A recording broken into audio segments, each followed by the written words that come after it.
नमस्कार मंडळी, स्वागत आहे तुमचं आपल्या या नवीन फर्स्ट ब्लॉगमध्ये. आपण पेरलं होतं सोयाबीन. पहा त्याची उगवण कशी झालेली आहे.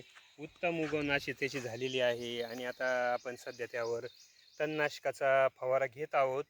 कालही मारलेला आहे आणि आज देखील आता उर्वरित जे सोयाबीन आहे त्याच्यावर आपण फवारा घेणार आहोत.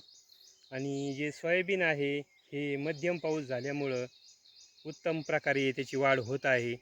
पाऊस जो आहे हा जोरदार पद्धतीचं सध्या नाही आहे, परंतु निश्चितपणे मध्यम पाऊस आहे. आणि ह्या पावसामुळं एक 20-22 दिवसाचे सोयाबीन आहे तरी याची वाढ चांगलीच अशी आहे. पाऊस रोजचा रोज जरी म्हटलं तरी थोड्याफार प्रमाणात येतच आहे.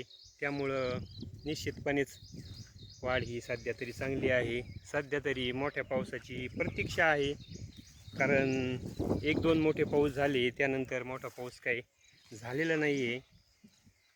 कारण मोठे पाऊस झाले तर पावसामुळं वर्षभराची जी पाण्याची, पिण्याच्या पाण्याची आणि शेतीसाठी लागणाऱ्या पाण्याची समस्या संपून जाते आणि भविष्यातील नियोजन करणं सोपं जातं. तरीही पावसाची अशी अपेक्षा आहे आणि पाऊस लवकर येईलच असंच वाटतंय. चला तर मंडळी, भेटू परत नवीन अशाच व्हिडिओमध्ये. तोपर्यंत धन्यवाद.